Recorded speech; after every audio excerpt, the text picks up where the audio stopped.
This was another interesting trial. Here, instead of aspirin, we tried to use ticagrelor as a monotherapy after the DAPT. So initially, the patient was 3 months was given ticagrelor with aspirin in the both group, and after 3 months, there was a group which had only ticagrelor and there was a group which has only ticagrelor with aspirin. So what did it show? The BARC 235 bleeding definitely lower with the ticagrelor only group compared to the ticagrelor aspirin combo group. The secondary endpoint, death, MI or stroke, which are the ischemic events, they were almost similar when used dual antiplatelet. So bleeding risk was worse, ischemic events was same. So there is no point in adding one more drug after 3 months if you are using a ticagrelor as a monotherapy subsequently. This was another trial, say, looking at the same aspect, ticagrelor alone after DAPT after 1 month. The previous one was used ticagrelor after 3 months. Here it was used after 1 month. And ultimate DAPT, the similar outcome we found. Ticagrelor also look at the same thing. So I will not go into the detail of that. There is another interesting concept called de-escalation. Shall we de-escalate after DAPT? We give aspirin, ticagrelor, and subsequently can we change over to clopidogrel?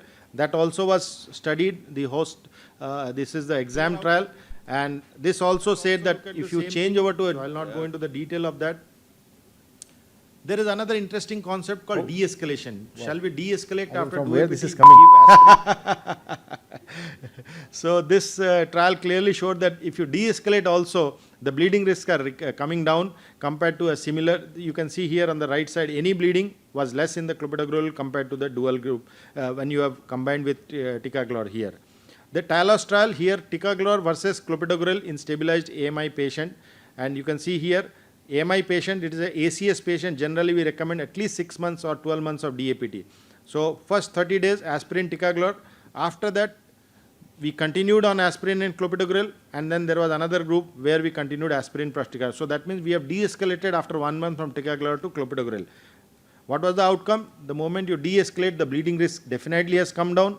The ischemic risk almost similar. There was no statistically significant composite of cardiovascular death, MI, you can see here. It is almost similar, whereas the bleeding risk on the right side is significantly less in the de-escalation group. Before I conclude, I will give you 2 interesting trials which really are the game changer. Use of very, very low dose of single antiplatelet without even using a dual antiplatelet therapy. This concept came from Japan because it was considered that Japanese has a low bleeding risk. So they did this trial long back. I think it came almost 2014-15 where they used a very low dose of, you can see here, they gave 20 milligram of Prasugrel bolus, and they subsequently followed this patient with 3.75 milligram of Prasugrel only, and compared to clopidogrel, both in combination. So it is a dual antiplatelet with aspirin with 3.75 milligram Prasugrel. The standard recommended is aspirin with 10 milligram of Prasugrel. So here, and the bolus is supposed to be 60 milligram, but here they gave only 20 milligram followed by 3.75 milligram of Prasugrel. And what did the outcome show? The lower dose was having very, very low rates of bleeding, and the ischemic event you can see here in all subset of patient, even though they were ACS patient, whether the patient had diabetes, hypertension, advanced age, the renal failure, in all the low Prasugrel rate was, low dose of Prasugrel was better compared to a standard dose of aspirin and clopidogrel, which was the standard therapy at that point of time.